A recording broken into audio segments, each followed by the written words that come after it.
I'll record it as well and send you. Hey folks, all right, we are live. If we haven't met yet, my name is Elle. I am the chairperson and TriFactor ambassador. Coming to you from Puerto Galera in the Philippines, and super excited to welcome a dear friend. I've been so blessed to be able to hear her story and to learn from her insightful words. And I'm so excited to be able to share the stage with her so that she can be able to share that with you once more. So ladies and gents, without further ado, allow me to introduce our masters in clinical psychology. She's a healer, an emotional guide. She's also certified in dialectical and cognitive behavioral therapy. And she's just plain awesome. Ladies and gentlemen, this is Sameera Sachdev. Hello, dear. How are you doing today? Namaskaram. I'm doing good. Namaskaram. And I'm doing good. Thank you so much for inviting me and having me here. It means a lot. So what have you been, I know that, Sameera, that you've been very busy, even though we've been in lockdown. Sameera has actually been hosting and participating in lots of different workshops, guided meditations, a lot of different counseling sessions, seminars. Can you tell us a little bit about the work that you've been doing specifically during the COVID era? What work have I been doing? So I'll divide that into two. So doing some work for myself, and then I'm doing some for everybody else. So for myself, I am getting trained into another modality called psychodrama. And for the community, I am doing what I call Vinovo Mind Wednesdays. Vinovo Mind is the organization that I sort of have founded. And so I'm doing Vinovo Mind Wednesdays that really focuses on certain aspects of mental health that we are facing right now. So it started with acceptance and trauma, and then to finding the meaning. And currently at this point in time, it is going through what I call, right now we're working on schools and educators, and of course the kids, so we're working on a mindfulness-based stress reduction program for teachers and for schools. That's one. And I also kind of do hold space for Monday meditations. So that is something, that information can be found out on my page, Mind as well, where we do meditations based on, sometimes we even do meditations. We even have meditations planned for eclipses and full moons and new moons and how it impacts the energy. So it's a very interesting combination of both energy and psychology that we sort of combine and provide. Yeah. Excellent. And of course, ladies and gents, we are going to post a few different links to the pages as well as how to get in contact with Sameera and her team if you want to attend these beautiful events. Sameera and I were actually talking, chit-chatting before we went live, and we were talking a lot about just the relevance in today and the struggle. I think that's something that we've kind of destigmatized the whole, are we struggling? Because I think everyone's come to grips that we are all struggling. Sameera, you said something very interesting just a few moments ago when you mentioned trauma. And as we are quite in the midst of this pandemic, I think something that would be very beneficial to hear from you as a master's in clinical psychology is how trauma, how this is actually signs of the world going through collective trauma, that it's not necessarily something that just happens to one individual, or it does not always have to happen as a natural disaster, but it can happen silently, which is even more dangerous through times like this during a pandemic. And can you shed a little bit of light on how you see trauma affecting people, but people not really understanding that it is trauma, and what the danger is as far as not noticing it and not being able to address it?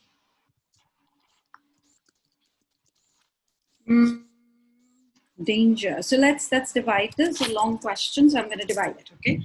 So the first part of the question is, how is it that this trauma is, first of all, whether this is a trauma now, and then how is it that's going to affect us, and what if you don't know that you're actually looking at this trauma as it is, right?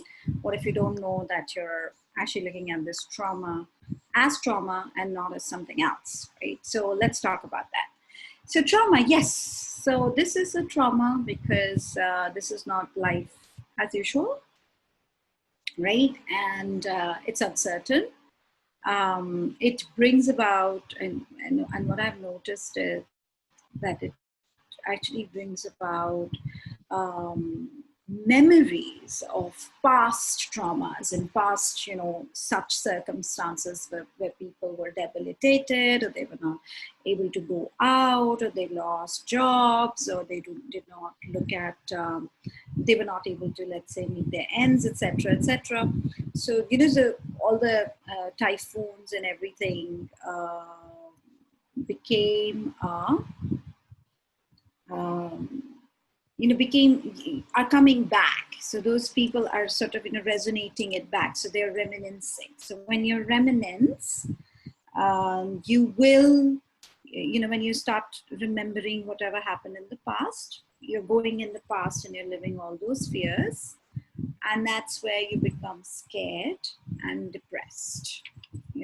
So the very domesticated belief systems of, what if there's something wrong, if we're not earning, if there is nothing enough to provide us, if there is disease, there can be a casualty, there can be a death, there can be, so all of those fears, they're coming back.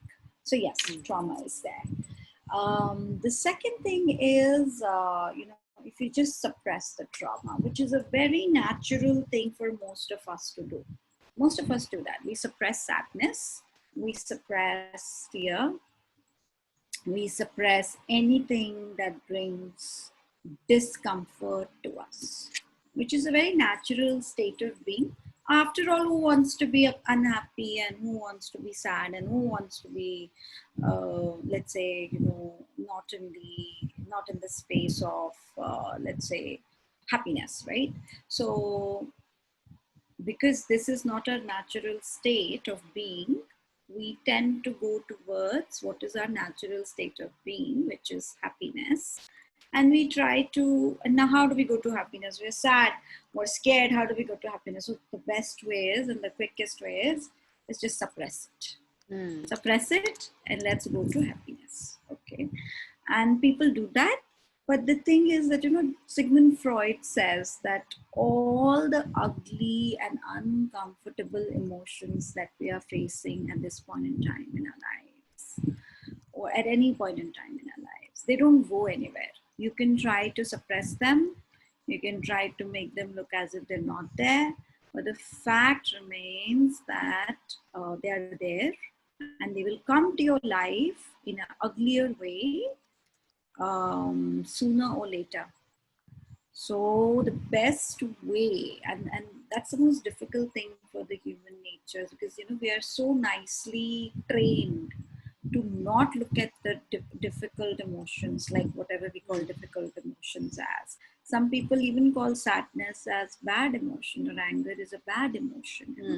You don't want to approve of these emotions as much as they possibly want to, because the fact remains that when you're sad, you have to see sadness and you have to witness it. There is no way of flipping it into happiness. And that was true even before the pandemic. Yeah. And I think that's very interesting what you said about like how we interpret these uncomfortable emotions as bad emotions. And I think that's a big danger, is because we suppress it because they're uncomfortable, and what is uncomfortable for us we don't like. So the mental preference or the mental label, I know for years I suffered from a severe anxiety disorder, and I just ran away from discomfort. But it was only, as you said, when I leaned into the discomfort, when I tried to understand it, that I said, well, this isn't actually these challenges, this struggle, even the sadness doesn't necessarily have to be labeled with my mental preference or as bad, but can be actually something that comes into fruition for something that's good if I tend to it or nurture it. And so can you talk a little bit about, because it's a hard pill to swallow when you hear, well, leaning into sadness, leaning into discomfort, leaning into struggle and to hurt. How can anything good come out of that? Yeah, I know, right? See, this goes to a very beautiful concept of, and the people who will watch this video, I hope they watch this section.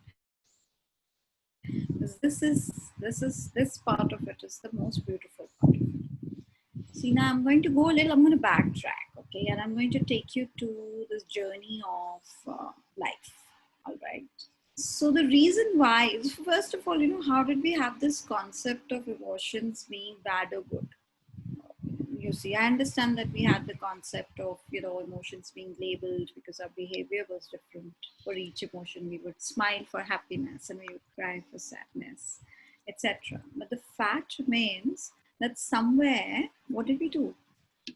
We went ahead and had this conditioning through our parenting and through our childhood, where we were told that, you see, if you will do something that is not good for you, you will end up being punished. And if you're punished, you will feel bad. It's a time to feel ashamed, and it's a time to feel maybe angry, or it's a time to feel sad.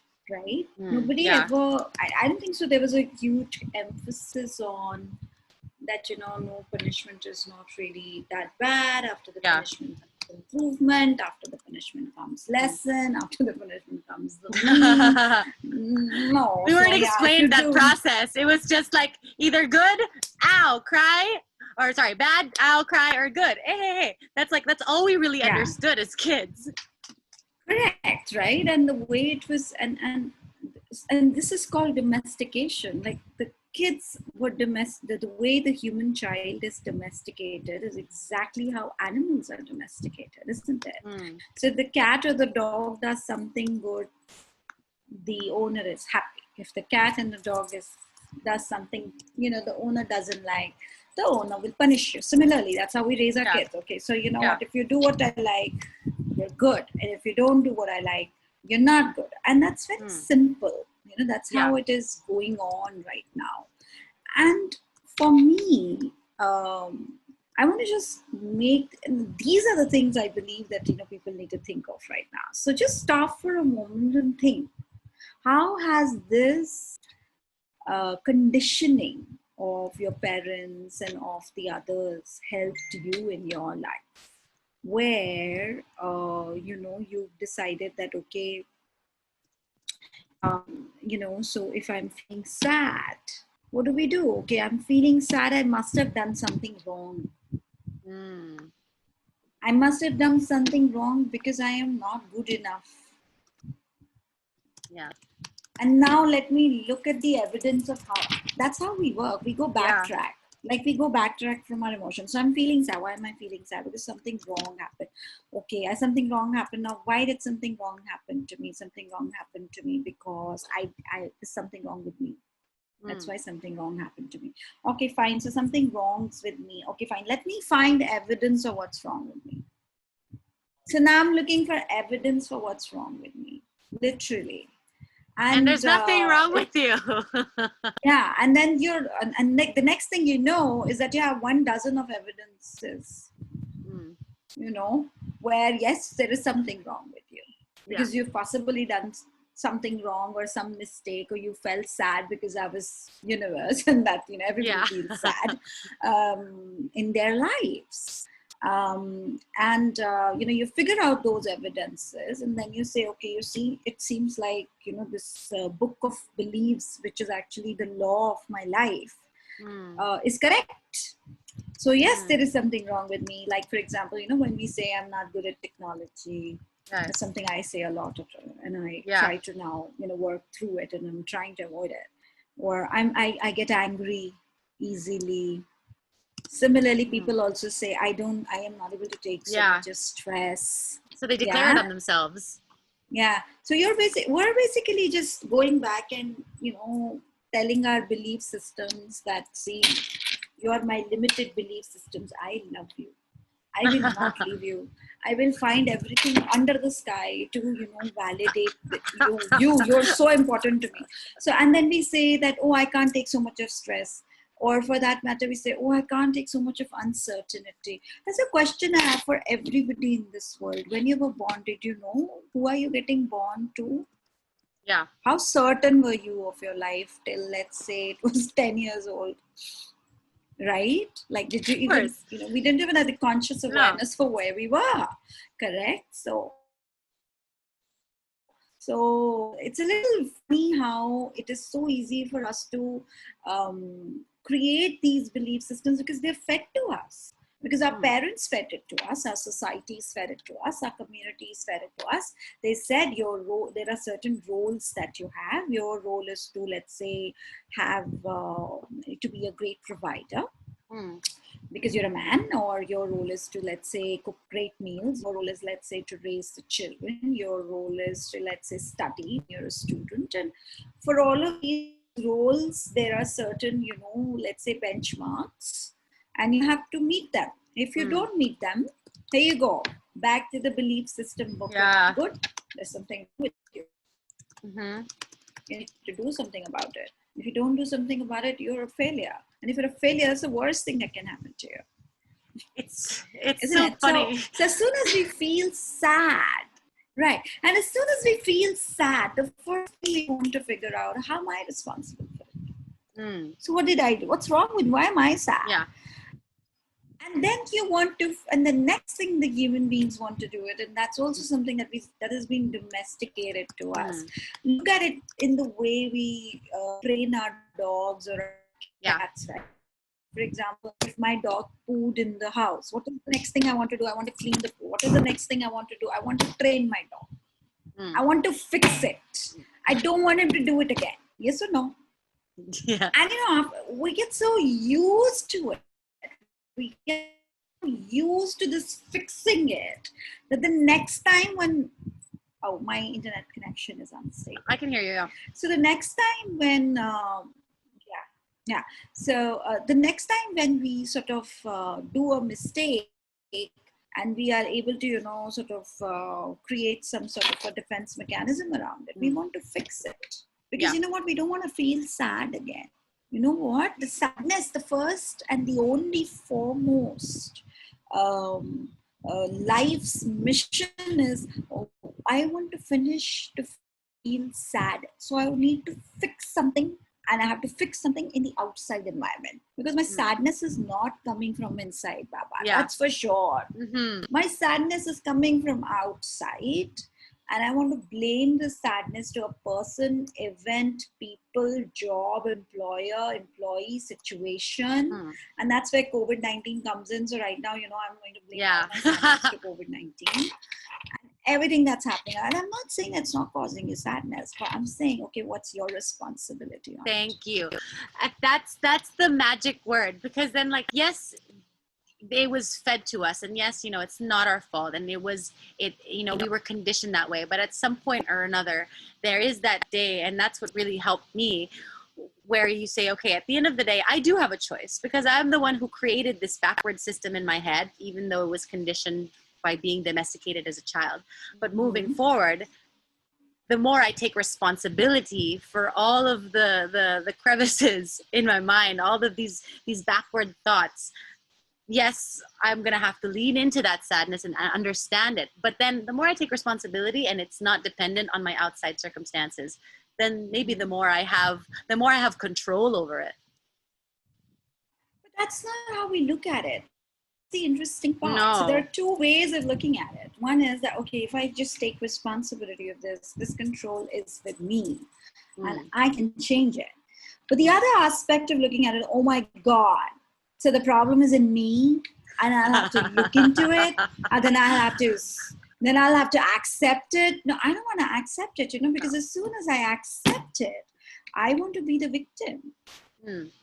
It's easier to deny.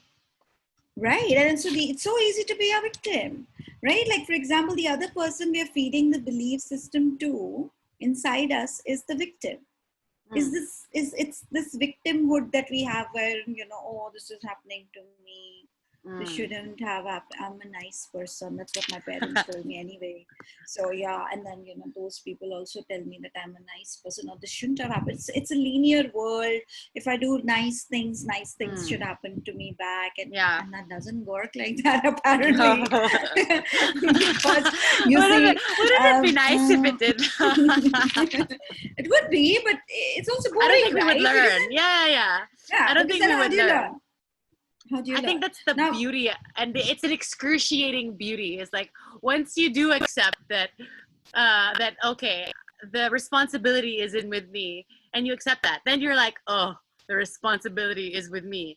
There's so much work to do, but it's beautiful, because even if that work takes the rest of your life, each step that you're able to liberate yourself from one little shackle, one little stronghold, is like, whew. But you know what? The thing is that the effort, and I always say this, you know what? It's more effort to stay depressed than to work hard on yourself and come out. And sometimes it's very interesting how, even today in the morning, there was this client of mine who called me and said, do you think I should have some antidepressants? And it brought me to a point of annoyance, because I was like, how do you know that you're depressed? So how did you come to this conclusion that you're depressed, And I checked with her, and then, no, she's not depressed. You know what? You're anxious, actually. And here is the question, which you're worried about your future. Do you really think that a medicine can help you to stop worrying about your future? And I'm not saying that medicines don't help, and I'm not saying don't have medicines, and I'm not saying that psychiatry is not important. I'm saying go ahead, do that. But you know what? What I smell that you're trying to now give the power to that medicine. Yeah. So now the medicine is the responsibility. Wand. Yeah, now the medicine will fix me. I don't need to do it. And that's where I am usually stuck with, this whole thing of people wanting to label themselves and then look for easy ways to get out. And this, how we go to Google and try to look for our, there's a lot of times this happens. People go to Google and they try to look for their symptoms and make their own diagnosis. And they try to get a quick fix.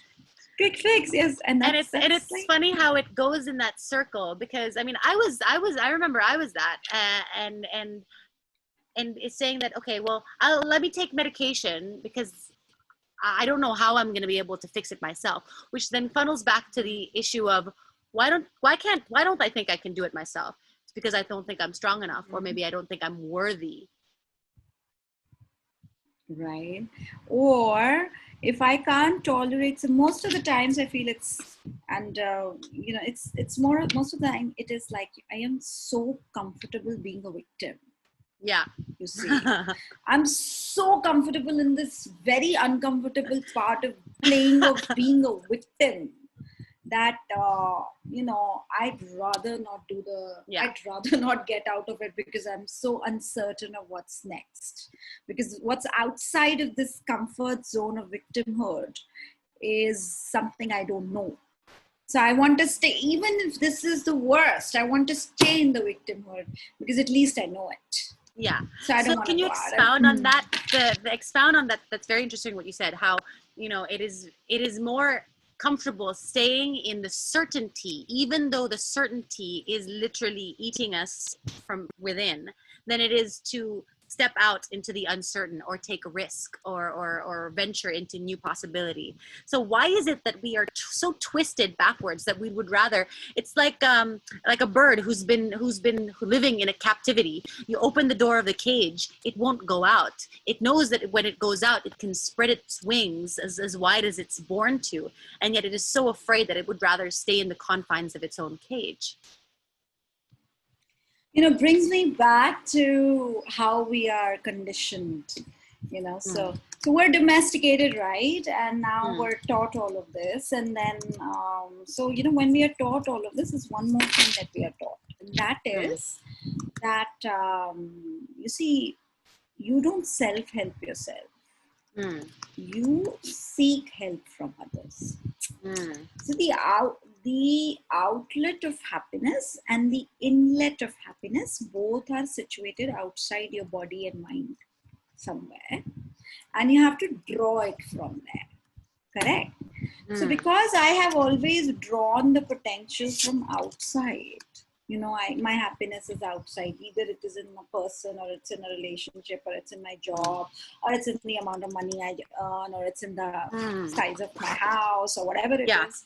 But it's outside, it's not in me.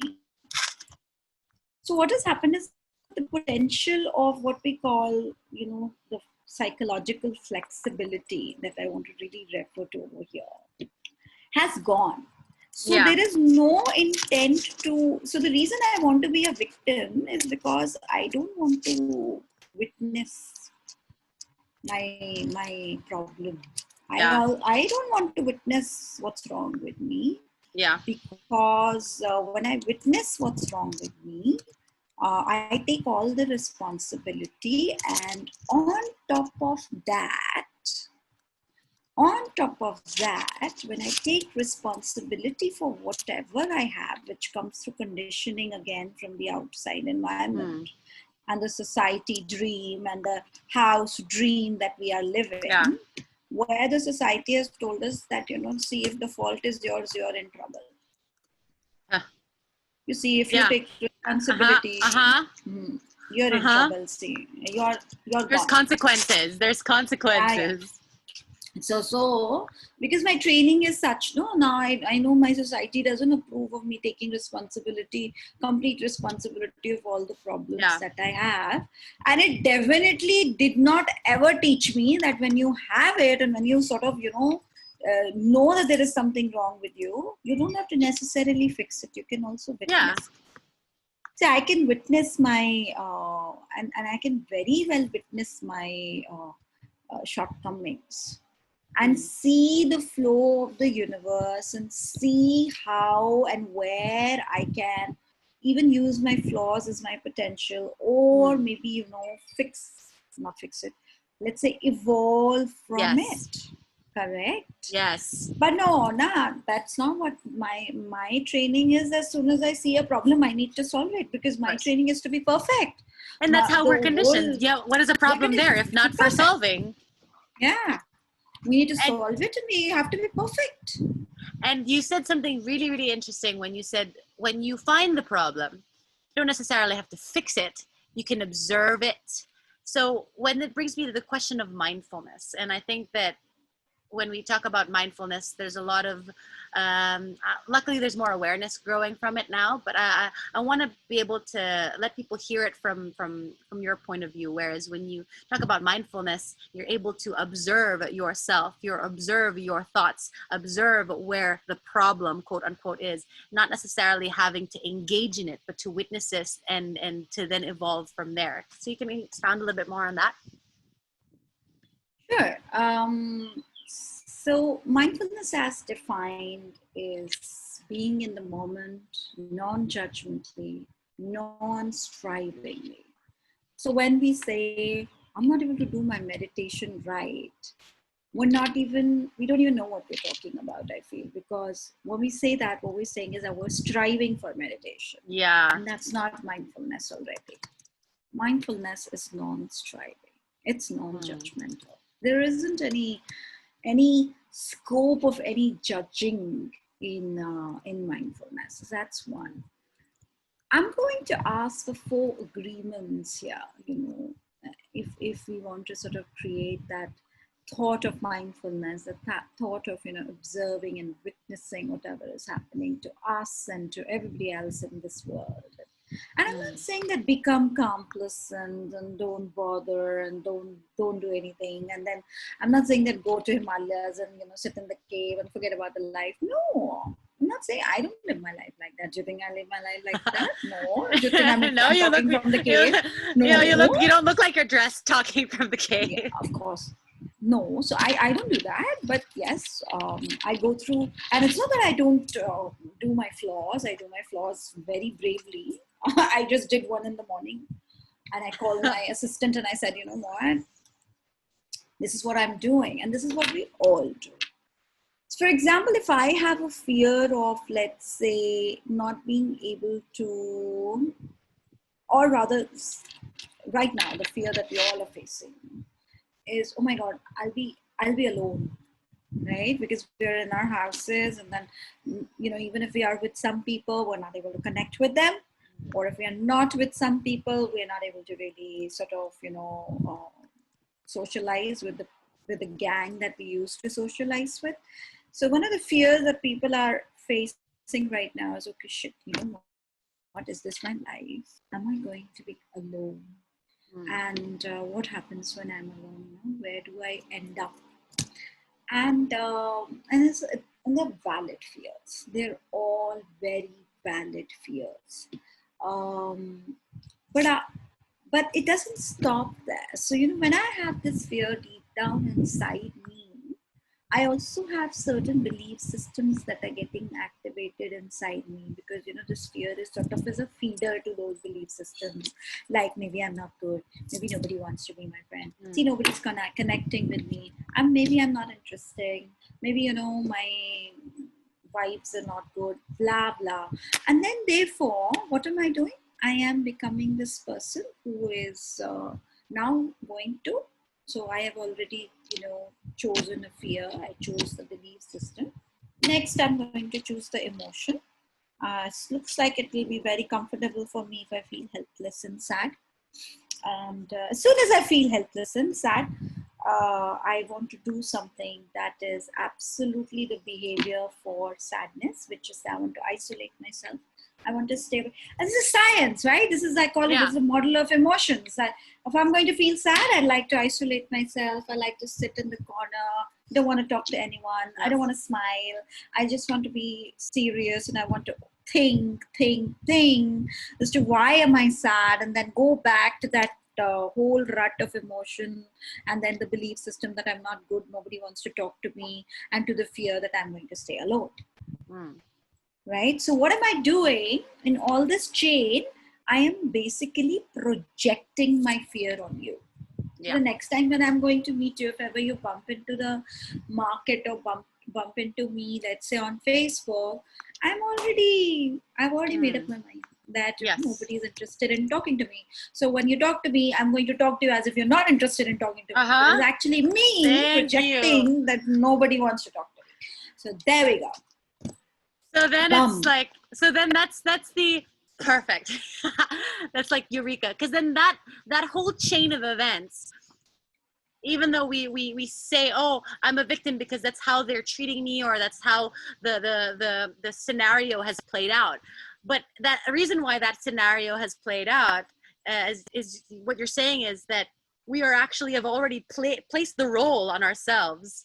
And so when we place the role of the victim, then we will act like a victim. And when we act like a victim, we are treated as a victim, or we experience life as a victim, because that's we create the stage. And we think it's other people. No, like it's. So if you look adverse, then when we talk the others are just puppets. They're exactly doing what we want them to do. So, you know, when somebody, if you feel you're not respected in your house, please check if you're respecting yourself. If you feel you're not valued in your life, please check if you value yourself. Yes. And that is a very big one, you know, the value, because that gets very beautifully engulfed into love and care and whatnot, and you feel that you're valuing yourself because you're valuing actually the other. But actually you're not valuing yourself. You don't even care about yourself. I mean, you see. And there you go. How does regular everyday stress get jumbled up in all of this, between, you know, the issues of lack of self-worth, depression, trauma, anxiety, and just stress? How would you place it in this myriad of different chess pieces? So stress is So stress is defined is a sensation. It could manifest physically, usually it does, and emotionally, where you feel on the edge of being succumbed by the situation. It's more like you've given your power to the situation. And so that's stress. And how does stress lead to depression? How does stress lead to anxiety? Stress is like a trigger. So it's like a switch, So you press that switch, and now, like I said, because stress is given the power to somebody else. Now, in yourself, you're giving that power to one of your fears. Now, if I give so for example, I'm stressed because, let's say nowadays, I'm stressed because I'm insecure about losing my job, and we all are, right? Or not being able to provide for my family, let's say. So if that's the case, what will happen? Now I'm scared of, reaching out to anyone, because I fear that the reason why I'm losing my job is because something really wrong with me. I'm not good. That is why they chose me. You see, they chose me and they said, go away, or they will choose me and say, go away. We don't need you.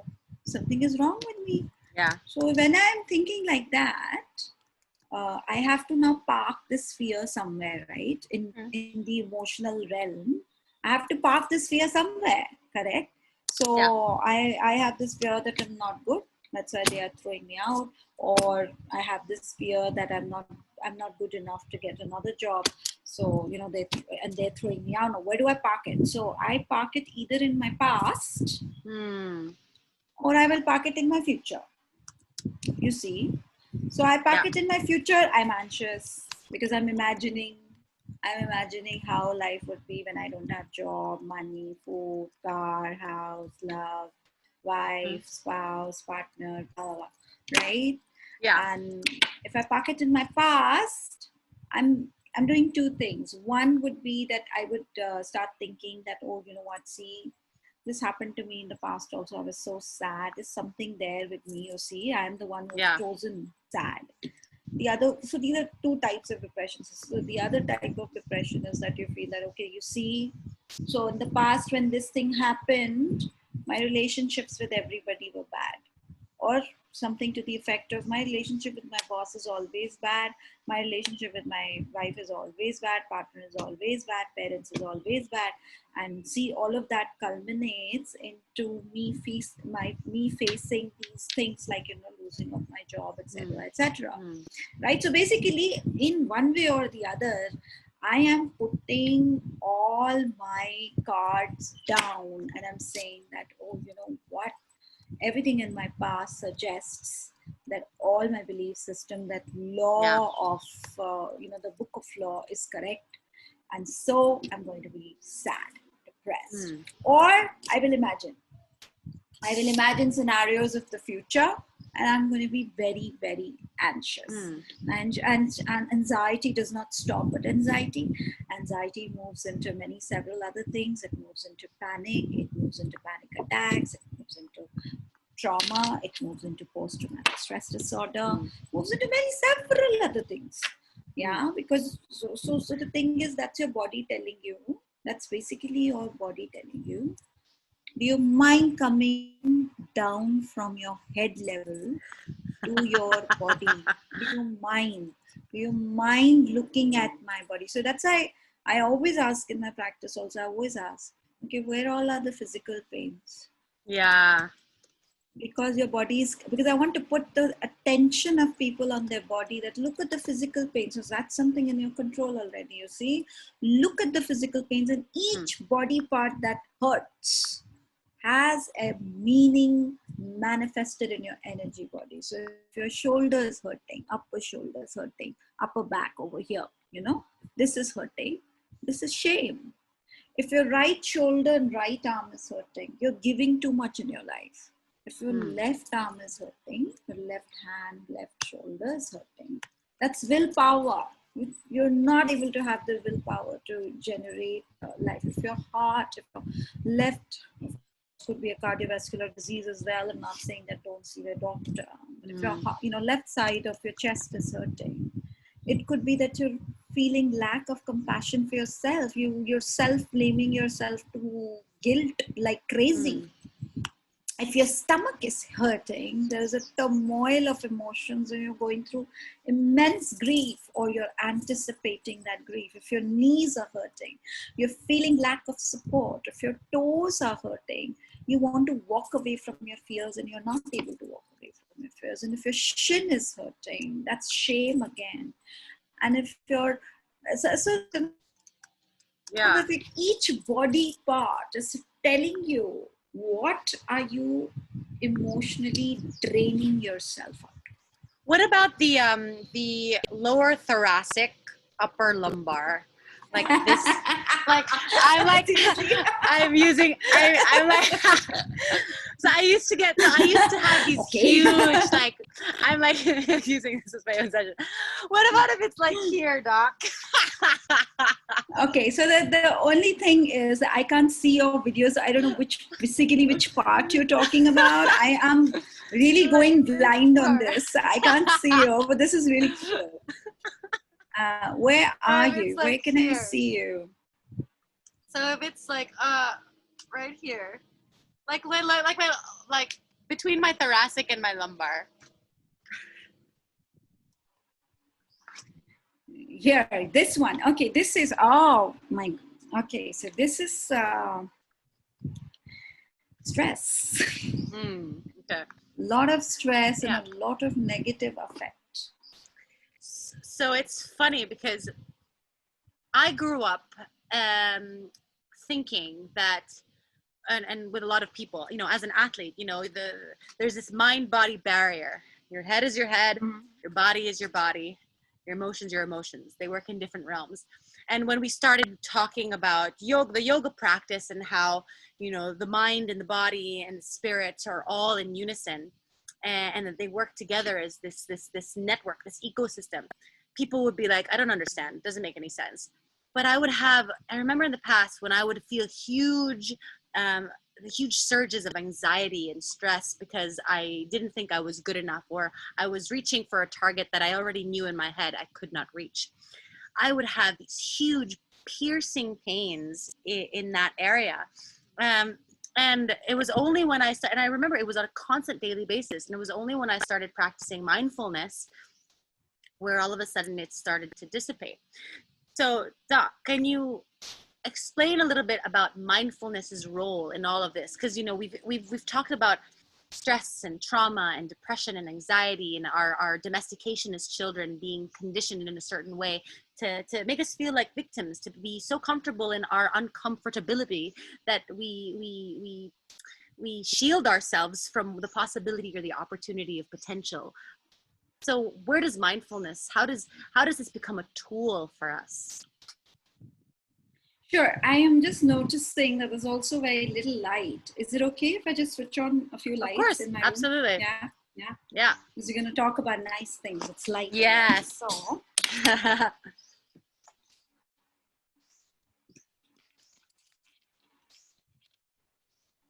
Okay.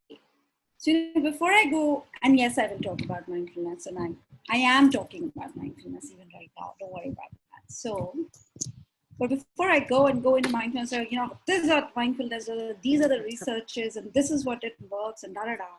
I want to tell you this, I want to ask you this, and I want to request you this, that is it possible for you all to believe for once that you all are healers? And that for once, can you believe that we all are light people, and that, stars don't give us light. We light people, light gives the stars and makes the stars that they are. Yeah. So we have that kind of potential, So when we have that kind of potential, what is the universe actually trying to tell us is that, you see, the only thing that you have is today. Yeah. Yes, you should plan for tomorrow. There are many risks that one would take if they don't plan for tomorrow. They should plan. But where should my effort or my attention be? That is today. So let me define attention. So the way attention is defined is the capability of discriminating as to what will I put the center of my focus on, right? Yeah. So the first concept in mindfulness is also attention. Okay. So where is my attention? If my attention is in tomorrow, it's on mindfulness. If my attention is in the past, not mindfulness. Okay. So it's today. Now,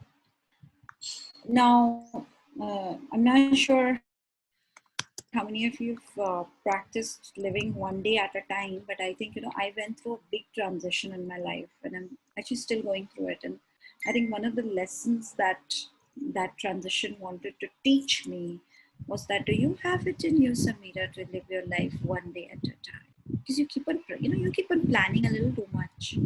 And I really did. And I planned all my life. I mean, I knew where I will go, and I'll go to Italy and I'll go there and I'll do that. And then, okay, fine, let's live our life one day at a time. That was one of the lessons that came across. So I want to, and go ahead if you guys want to sort of write your questions and ask in the comments if you feel scared of living your life one day at a time. And then I'll tell you what to do about it, because I'm sort of practicing it. Not that I chose to, but I have no option. So I'm practicing it one day at a time. And it's working well, it's working well. It's keeping me sane, and I'd love to share how I'm doing it. So that's one. The other thing is that, which I feel that I want to put everybody's attention to when it comes to mindfulness. See, there are too many researchers, and it works. It works for people who are anxious and are depressed, because it brings your attention, like I said, to today, like I said, and it helps you to release judgment. You see, that's another thing that was sort of taught to us, that we have to judge everything. We have to judge the bed sheet, the bed, label, table, the car, the leaves also, the tree also. The other day I was sitting under the mango tree that's very close to my balcony, and I'm judging the tree for not having mango. And then I realized, oh my You're God, such I'm judging a the bad tree. Bad tree. And I'm like, oh my God, I have a judgment for the tree also now. My goodness. So realizing that is a milestone that you can give to yourself and say, okay, there you go. I'm able to catch myself. I'm able to figure out that I'm judging even the mango tree, and I'm able to bring my mind back and tell my mind, come on, mind, you don't judge a mango tree, leave it alone, and then let it be. You see, we judge the weather too. We say it's good weather or it's bad weather. Bad weather. I mean, the weather is like, as if I care. Exactly. It's like, I'm gonna do what I do. Let's see what you can do about it. Yeah. Can you witness me? Do you mind? Like, That's hilarious. Okay, so releasing yourself of judgment. Judgment is important, and then and we are so nicely, leave others. We judge ourselves. Who was this yesterday? I was talking today before yesterday. I was talking to one of my very old friends, and very beautiful lady, and she was talking to me, and the first 3 sentences were, I am in pain, my body is in pain, I don't like my body. My brain is thinking, my mind is thinking, I don't like my mind. And you see, my emotions are not in my control, and I don't like my emotions. And I said, oh, wow, there you go. You judged everything possible about yourself. And you see, your brain is about, your mind is supposed to think. That's what it's supposed to do. Of course. Your body is supposed to physically pain if it is in discomfort. So they're exactly doing what they're supposed to do. Yeah. And what I see is that you're doing What you're doing is you're saying, why are they doing what they're supposed to do? And you're judging them on it. And then we went into a discussion, and we judge ourselves. We judge ourselves because we don't meet the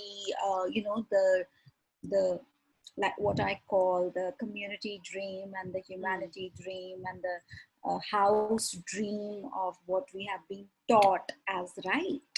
Like, or good or approved or validated. So we don't meet it. And so we judge ourselves. And we're obsessed with feeling positive. It's like, we need to feel positive.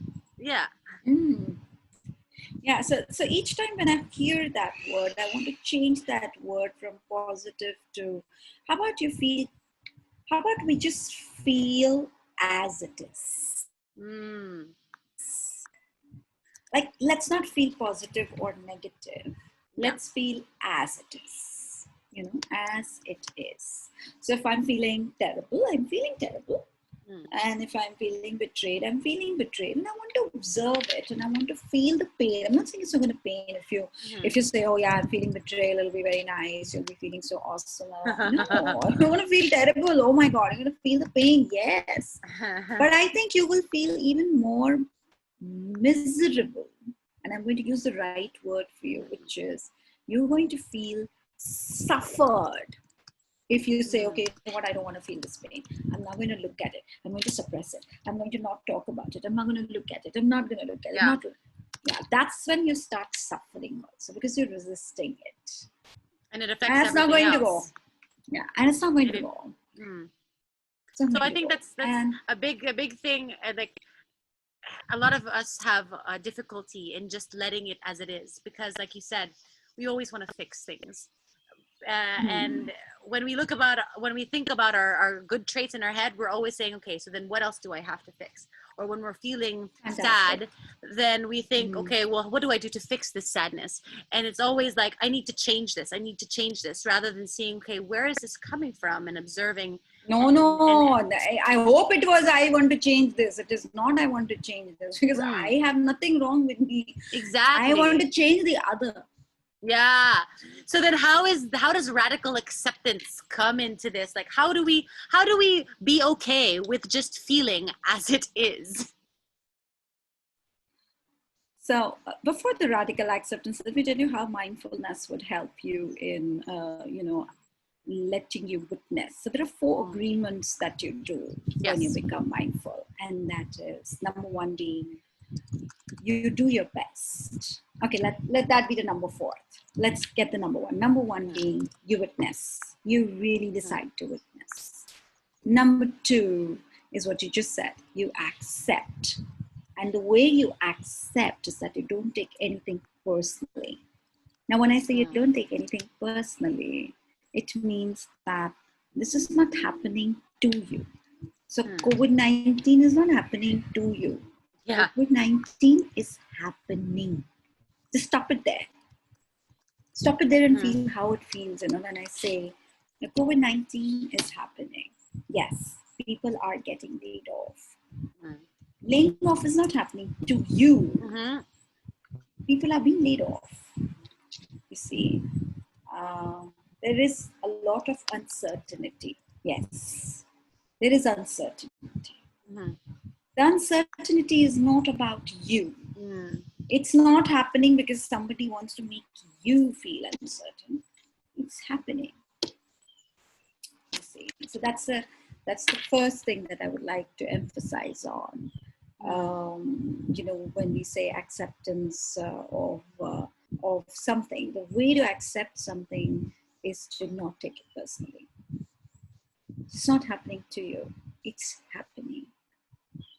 And yes, you're getting affected. True. Yes, you're getting affected. That's where you accept it.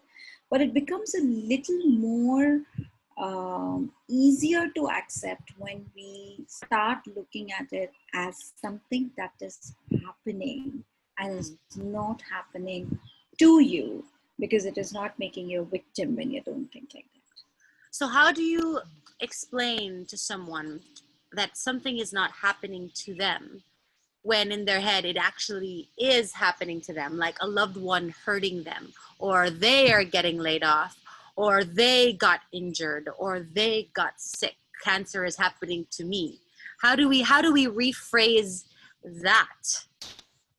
Because the way the language we speak to ourselves is so powerful. So then how, like you said, like, oh, I'm not good at technology. Then we project that already, where I'm never going to be good at technology. And I would do that. I still kind of do that. No, So I stop. See, I when still I do that. say, true. When I say I'm not, and this is the answer to your question.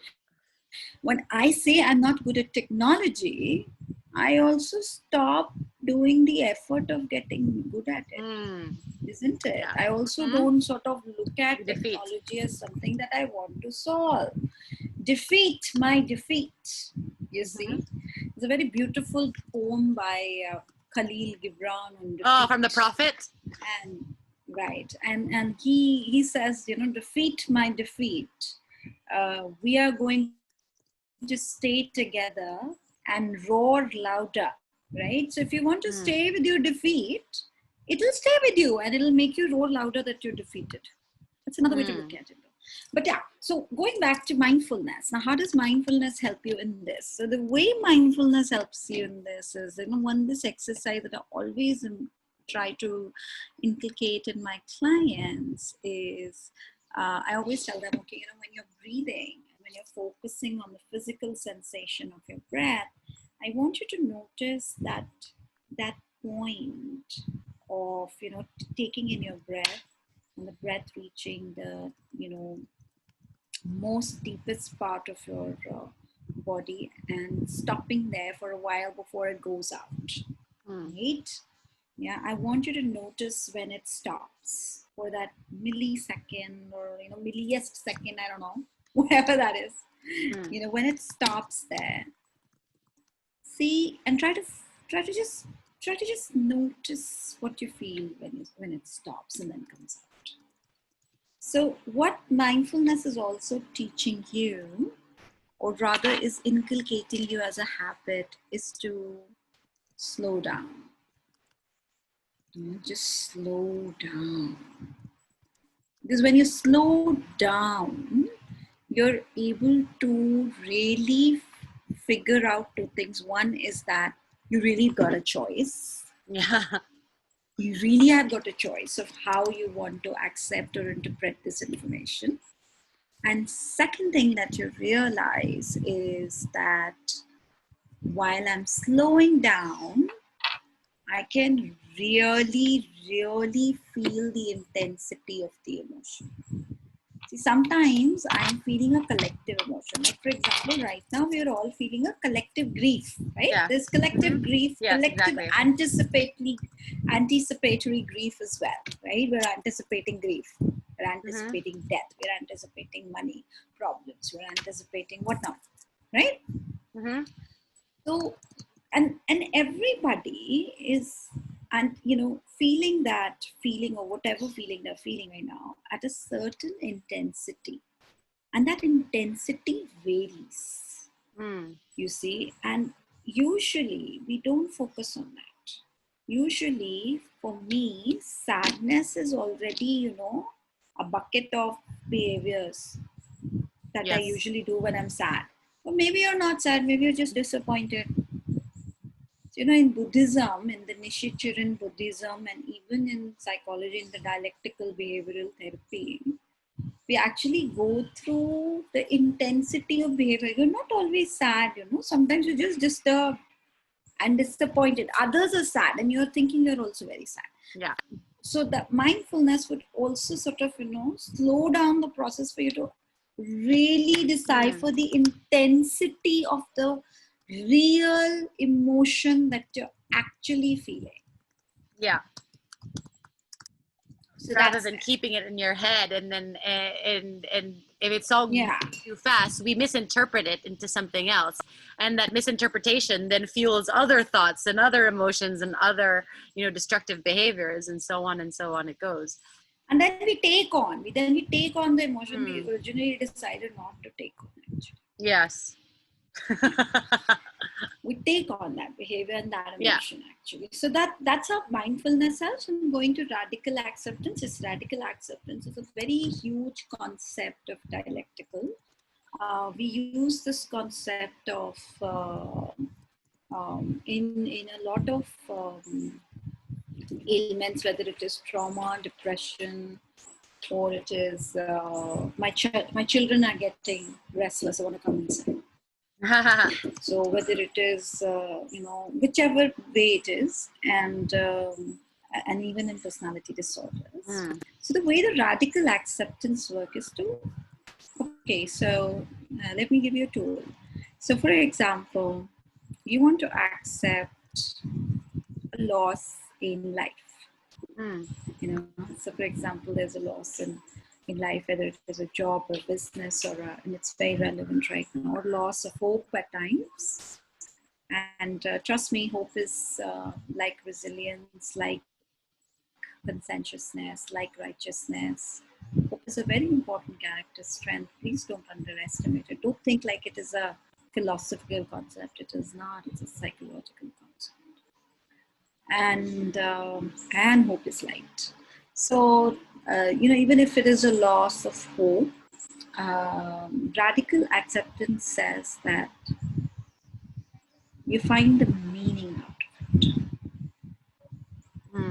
So like we found out the meaning out of, like when you said that, so Sameera, what happens when people sort of project, people get very sad and all, and I said, and go back and check which fear is it that you're projecting.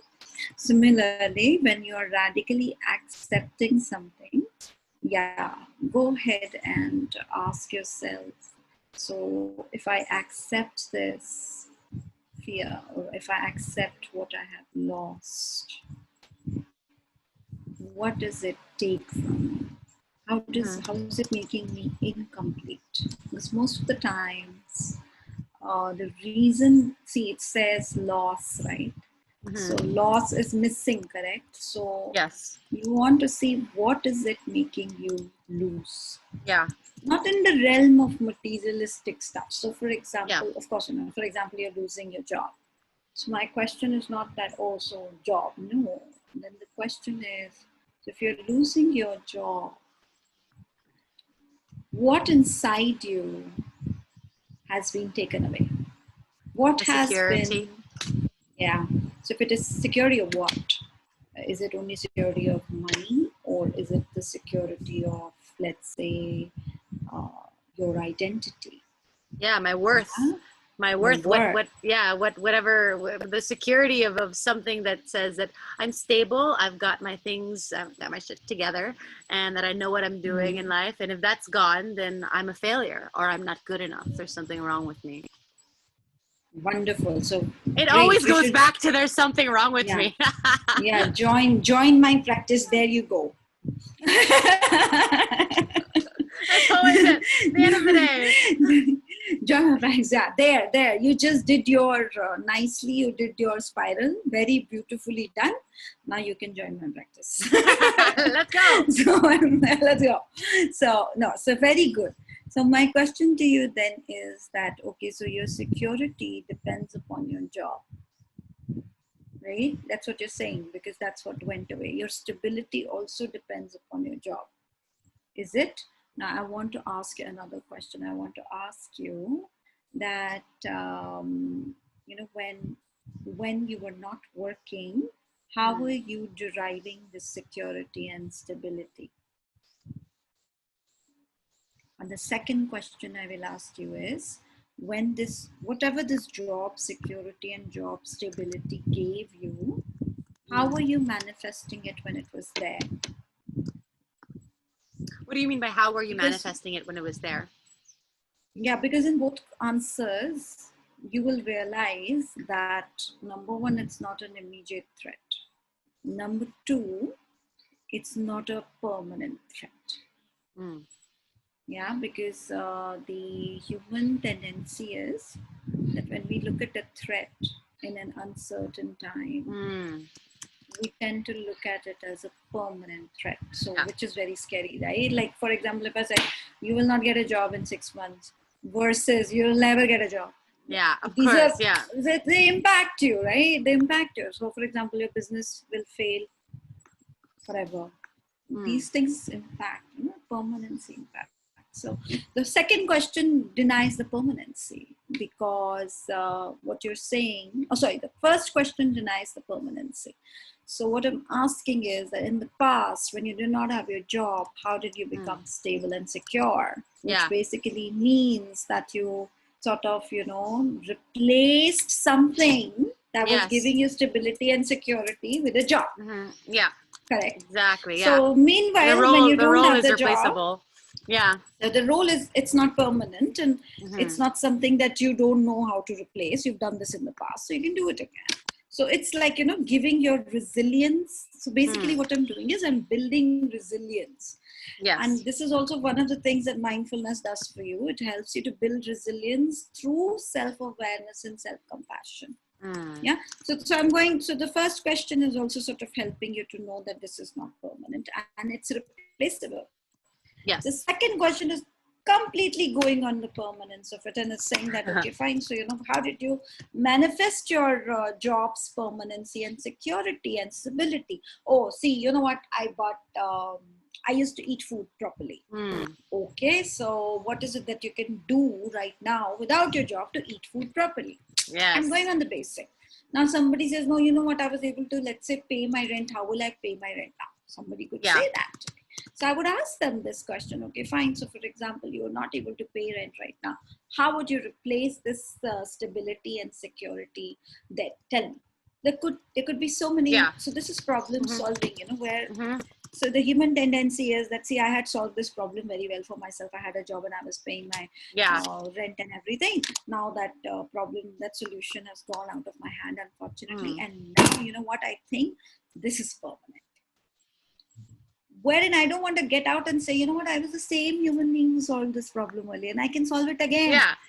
So what mindfulness is going to do is, in the other behavioral therapies that I was referring to, what they do is they help you build up that resilience through the skills of problem solving and objective effectiveness and looking at the facts to really go on.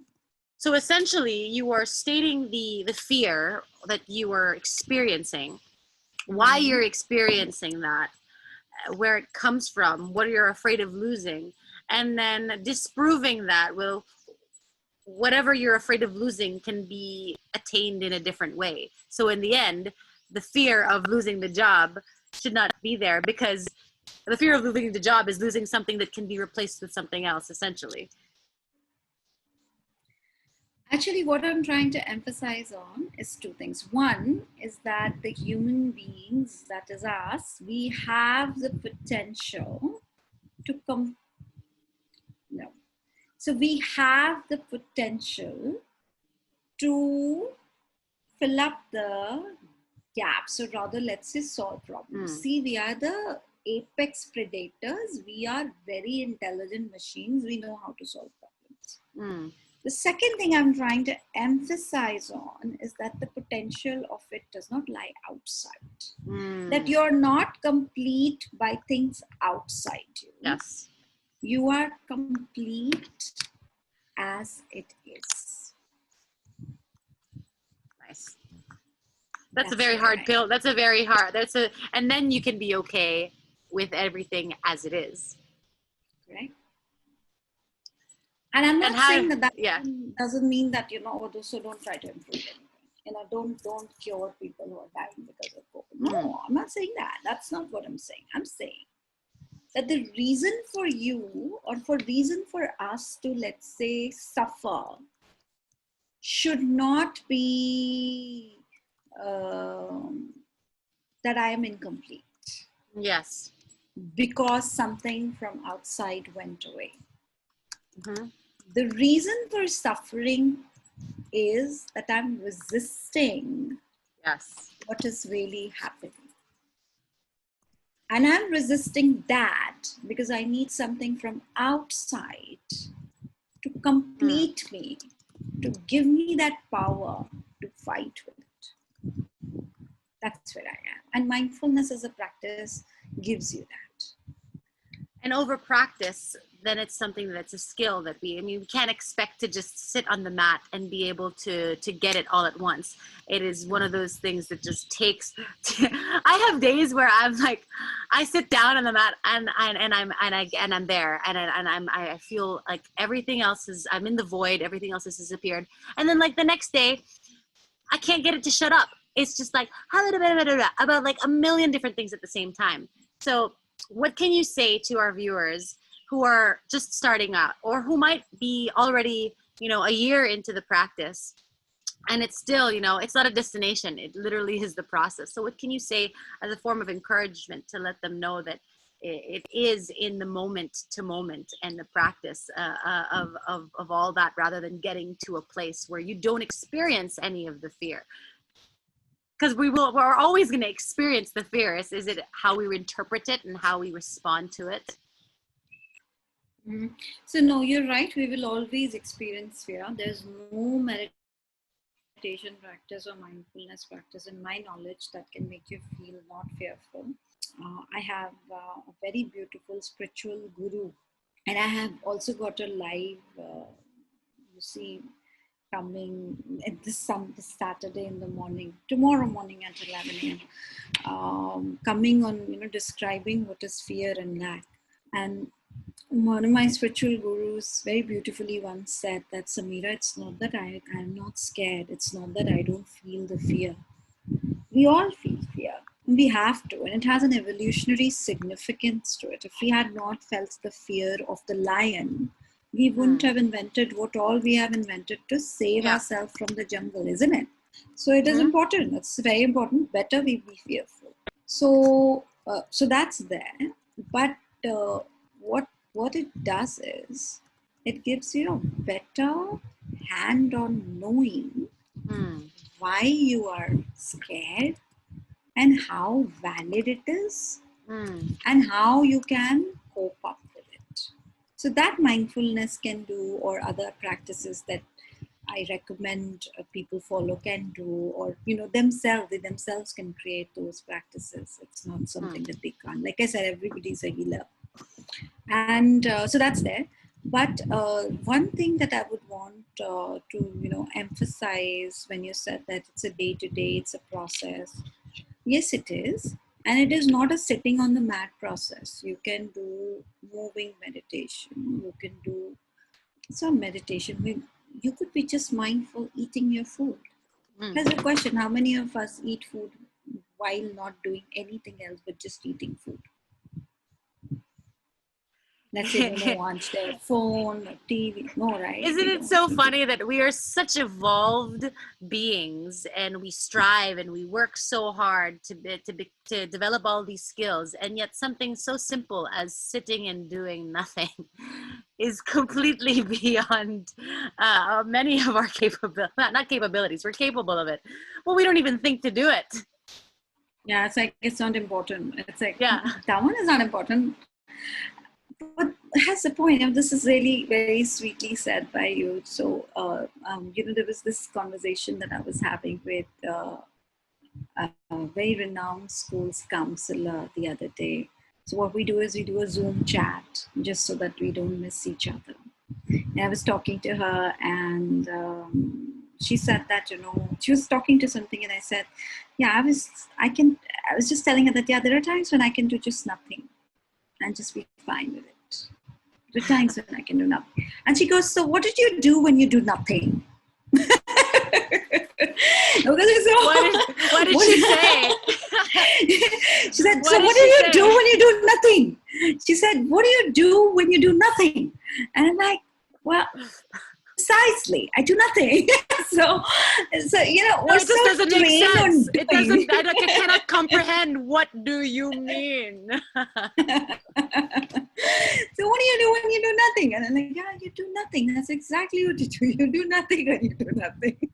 So it's funny, but it's true. Because my father, I was telling Sameera this earlier. I grew up. My father's been a yogi for as long as I can remember, ever since I was a child, and I've always had this tendency that I need to do something to fix it. I need to strive. I need to, there must be an intellectual process that I need to go through in order to find that enlightenment. And all my father always kept saying was, you know, it's not something that's always striving. It's as simple as simple as breathing and doing nothing.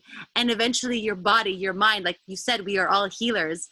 When we give ourselves that space, then we are able to comprehend, and we are able to adapt, and we're able to all those things that you want to do. When you give yourself that space and that stillness and that silence, then you're able to do it. And I was like, that didn't make any sense. You mean like to get the things that I want, I need to start by doing nothing? Like, what do you mean? Yeah, right. How interesting is that? So Yeah, can you because again, go ahead?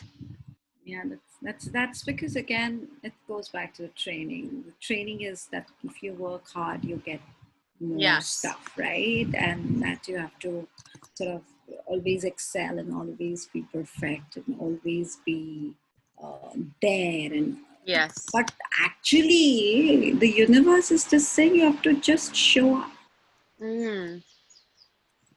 Have it in you. It's your birthright. Just show up.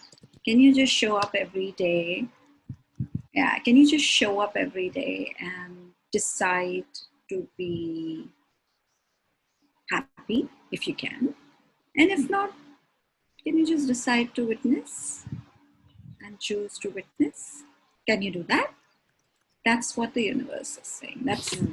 And that's what the universe gets amazed at. It's sometimes they're like, we don't want to do that. We want to do more. Yeah. And then we want to create the chaos, and then we want to feel sad about it because the universe at the first time just wanted you to show up. Do you mind showing up? So what do I do when I show up? Like, what's the agenda? Like, there's no agenda. Like, that doesn't make any sense. So I think I can imagine like what it would be like if we could all find that's that why stillness. It is non-striving. Yes, and that's where it is, where the non-striving. And then I'm not saying that, you know, I don't do this mistake of not wanting to strive and doing more than just showing up. And there's so many times when I would do things that are more than just showing up. But you know what is the celebrating point? Knowing it and realizing it. Now, oh, you know what, I'm doing more than showing up. I'm doing two more than showing up, and maybe I'm not supposed to. And the universe tells you, it gives you signals. Just show up. No, just show up. And then that's that. And do your best. So the other thing that, you know, so the 4 agreements I was talking about, the one was to witness, and you know, one that's okay. So one was to witness, and then one was to personal. Don't take it personally. So accept it. And then the third one is to do your best. Best you can do. And the fourth one is that don't take yourself very seriously. And that is basically going towards the fact that when you will stop your mind, your soul will speak. When you're able to get your ego in control, when you're able to get your ego in control, or you're able to recognize that's coming out of the egocentric, the self-centric level, you know, when you're able to recognize it, the next voice is of your soul. The voice of your soul is love. We don't, we don't fall out of love or in love, people. No. We are either love or we are not love. Yeah. So we can be love or we cannot be love, but it doesn't work as if, you know, today I love you, tomorrow I don't love you. Yeah. No. Those are just conveniences. So what are a few simple, as we wrap up, what are a few simple practices that we can take home? Like you said, being able to sit down and just eat and do nothing and just simply eat. Can you lay out a nicely guided structure for those who might not be as well versed in the practice and who want to be able to practice this mindfulness? Well, can you explain the process? I know there's a lot of different styles of meditation and mindfulness, but can you just 1 or 2 different practices that we can take home with us after this session? Sure. So I'm going to give you something really very small and very manifesting. It always manifests for me. Some, as you may, manifests for others also. I give it to my clients too. So one is, this is for your self-worth. for everybody's self-worth. One is to get up in the morning and go when you're brushing your teeth. Look in the mirror, look into your eyes, and ask yourself, do you love yourself? Do you respect yourself? And see what are the answers you get. And see how these answers change every day. And be mindful of why they are changing. You know, what you don't like yourself forever, why can't you like yourself for whoever you are? Even if you're doing mistakes or losing your job or not having a business or somebody is invalidating you, why you're not able to love yourself if you're invalidated? It's a question to ask. And ask yourself, do I validate myself? So ask 3 questions. Ask, do I love myself? Do I respect myself? Do I validate myself? Yeah. And notice how the answers change and why. It's very mindful. It's like you're bringing yourself in the now, what you think about yourself on everyday basis, right? So day to day. The other practice that I recommend as a morning ritual is, and it's a very careful practice, and so be very careful when you're doing it, okay? Is that you sit down, bring yourself to the now, and just keep your hand on your heart. And say, I am happy because, and be very careful of what you say next. Because what you say next is what you will manifest most of the times. So when I say, I'm very happy because I have loving kids, or I'm very happy because I have, whatever I want to manifest, just say that. So what you're doing is, because it's a morning practice, you're already putting your day's direction, you know? And it's not about being positive or any of it. What it is about is that you're telling your heart chakra and your hand chakra and your intuition to make a choice of what will make you happy and not what will make you anxious and depressed and sad or guilty or shameful. You're saying, I'm going to make a choice. I'm going to be happy because I'm going to manifest this, or because I've already manifested something that I'm happy about. Please go ahead and say that. And these 2 practices are very mindful in themselves. So they're very short practices, but very, very impactful. Excellent. Because when you start your day with gratefulness or with gratitude, you're already making way for staying in light. You're not starting your day with anxiety and depression. You're starting your day with hope. And hope is very important. And then you can upward spiral from there. Yeah. Oh, fantastic. Thank you so much, Sameera. That's so lovely. Guys, we're going to post this video up on our channel when we make our big launch for Breakthrough in the next couple of weeks. And I'll let you guys know as well how to get in touch with Sameera, how to attend her workshops and seminars. I hope you found this this session as insightful as I have. If you've seen me like looking down, it's because I've been like typing you should see the notes that I have after this session. So thank you so much, Sameera, for sharing. Really, really blessed to have you. And wishing you and your family all the best light and love, and can't wait to have you back. Wonderful. And I look forward to it. I hope people are able to learn something and get something out and maybe teach me also. Thank you very much. Namaskaram. Namaskaram. Blessed evening. Bye-bye. Thank you so much, Sameera. Take it easy. Bye. Bye.